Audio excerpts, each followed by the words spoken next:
আসসালামু আলাইকুম। আমি সাদিয়া কিচেনে সবাইকে স্বাগত। আজকে আমার রেসিপি সবার পছন্দের একটা খাবার, খিচুড়ি বোনা। তো খিচুড়িটা আমি কিভাবে রান্না করেছি সেটা আজকে আমি আপনাদের সাথে শেয়ার করব। আমি পোলার চাল দিয়ে খিচুড়িটা রান্না করেছি।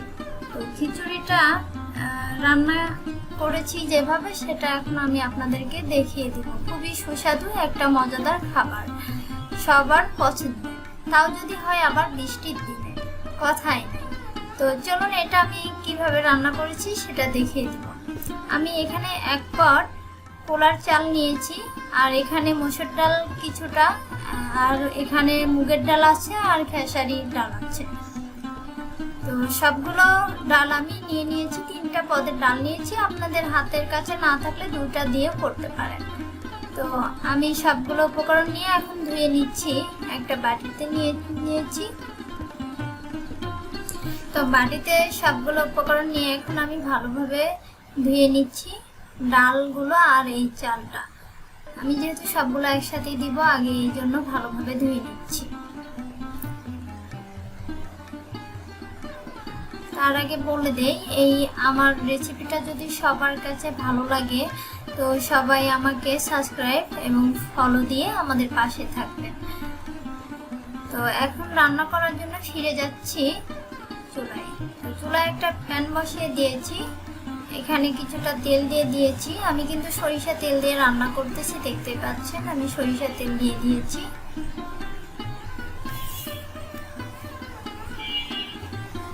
খুবই মজার একটা রেসিপি, ঘরে সবার কাছে থাকে এই উপকরণগুলো, সেই উপকরণগুলো দিয়েই আমি এখন রান্না করব। তো এখন আমি এতে তেলে দিয়ে দিলাম এলাচ আর গোলমরিচ, আর হচ্ছে একটা দারচিনি। তো এগুলো 1 মিনিটের মতো আমি ভেজে নিয়েছি। এখন আমি পেঁয়াজ কুচি আর কিছুটা কাঁচা মরিচ দিয়ে দিলাম। পেঁয়াজ কুচি আর কাঁচামরিচটা আমি এখন ভালোভাবে মিশিয়ে নিচ্ছি, নেড়ে চেড়ে দিচ্ছি। খিচুড়িটা আসলে সবার ভালো লাগে, পছন্দের একটা খাবার। আমার তো খুব ভালো লাগে। তো আপনারা চাইলে আমার রেসিপিটা ফলো করে এভাবে বাসায় ট্রাই করে দেখতে পারেন। আশা করছি অবশ্যই ভালো হবে। তো এখন আমি পেঁয়াজগুলো মোটামুটি 3-4 মিনিট ভেজে নিয়েছি। আমি কিন্তু একদম ব্রাউন করিনি, দেখতেই পাচ্ছেন।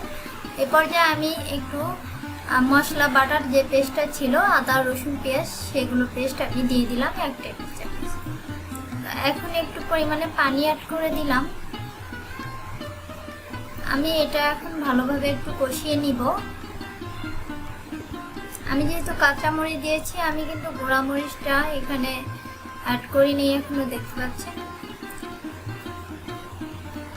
এখন আমি পরিমাণ মতো লবণ দিয়ে দিচ্ছি, আপনারা আপনাদের পরিমাণ মতো দিয়ে দিবেন। এখানে হলুদ দিয়ে দিলাম 1 টেবিল চামচ, আর গুঁড়া মরিচটা আমি হালকা একটু দিলাম। আমি কিন্তু এখানে কাঁচা মরিচটা বেশি ইউজ করেছি, দেখছেন। তো সবগুলো উপকরণ এখন আমি ভালোভাবে মিশিয়ে নিচ্ছি, এবং এটা ভালোভাবে কষিয়ে নেওয়া পর্যন্ত আমি অপেক্ষা করব। আমার কষিয়ে নেওয়া যত ভালো হবে, চালটা যে ডালটা আমি রেখে দিয়েছি সেটা তত ভালো টেস্টি হবে। খিচুড়িটার একটা যে ভালো স্মেল সেটা বের হবে। তো দেখেন আমি কিন্তু ভালোভাবে কষিয়ে নিচ্ছি। এখন আমার যে মশলাগুলো দিয়ে দিয়েছিলাম সেটা থেকে উপরে তেল ভেসে উঠে আসছে। তো এ পর্যায়ে এখন কিন্তু আমি চাল দিয়ে দিব, কারণ আমার কষিয়ে নেওয়া হয়ে গেছে। এখানে কোনো পানি নাই, দেখতে পাচ্ছেন উপরে তেল ভেসে উঠে আসছে। তো এ পর্যায়ে আমি যে ডালগুলো ভালোভাবে ধুয়ে রেখে দিয়েছিলাম, এই চালগুলো এখন আমি দিয়ে দিচ্ছি। আর চেষ্টা করবেন সবসময় ডালটা পরিমাণটা একটু বেশি দিতে। তো চালের পরিমাণটা যদি বেশি হয়ে যায় আর ডালটা যদি কম হয়ে যায়, তাহলে কিন্তু খিচুড়ির যে মজা সেটা হয় না। তো চেষ্টা করবেন সবসময় চালের যতটুকু চাল দিয়েছি না, এতটুকুই হচ্ছে যেন আপনার ডালটা থাকে।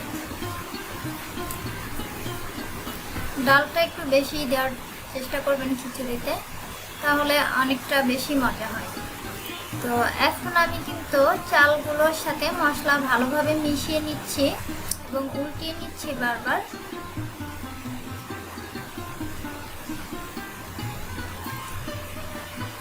সত্যি একটা অসাধারণ খাবার। খিচুড়িটা আমরা কিন্তু সবাই পছন্দ করি, মাঝে মাঝে চাইলে এই রেসিপিটা ফলো করে রান্না করতে পারেন। তো এখন আমি চালটা দেখতে পাচ্ছেন লেগে যাচ্ছে, আমার যে স্প্যানে সেটা ভালোভাবে লেগে যাচ্ছে, এই জন্য আমি বারবার উঠিয়ে নিচ্ছি যেন পুড়ে না যায়।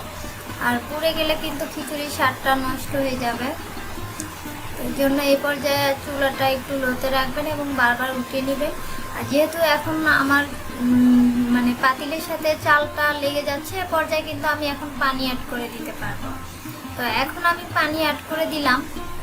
পানিটা আপনারা যতটুকু চাল নিয়েছেন এতটুকু পানি, এর থেকে ডাবল, মানে 3 পট যদি আপনার চাল ডাল মিলা হয় তাহলে আপনার 6 পটে আপনার পানি দিতে হবে। সেটা পরিমাণ মতো করে আপনি দিয়ে দিতে পারেন। এ পর্যায়ে না আমার পানি দেওয়া হয়ে গেছে, এখন আমি ঢেকে দিব। পানিটা দিয়ে আমি ভালোভাবে মিশিয়ে নিচ্ছি। এই পর্যায়ে আমি একটু লবণটা টেস্ট করে নিচ্ছি যে লবণটা কেমন হয়েছে। মোটামুটি পারফেক্ট। তো এখন ঢেকে দিয়েছি, ফিরে আসছি আমি 10 থেকে 15 মিনিট পর। আপনারা ফিরে আসছি। এখন দেখতে পাচ্ছেন আমার খিচুড়িটা কিন্তু প্রায় হয়ে গেছে, আর একটু ফুটবে। কিন্তু আমি তো যেহেতু একটু মানে ঝরঝরে টাইপের খাবো না, একটু নরম থাকবে, কিন্তু আবার একদম গলেও যাবে না। তো দেখতেই পাচ্ছেন আমার খিচুড়িটা মোটামুটি হয়ে আসছে। আর একটু আরও 4 থেকে 5 মিনিটের মতো আমি রেখে দিয়েছি একদম লোতে। তো এ পর্যায়ে আমার রান্না করা শেষ। দেখতে পাচ্ছেন খিচুড়িটা হয়ে গেছে আমার। তো কতটা পারফেক্ট এবং সুস্বাদু হয়েছে দেখে বোঝা যাচ্ছে। তো আমার ভিডিওটা কেমন লাগলো সবাই লাইক শেয়ার কমেন্ট করে জানাবেন, এবং পরবর্তী ভিডিও দেখার জন্য সবাইকে আমন্ত্রণ রইল। আসসালামু আলাইকুম।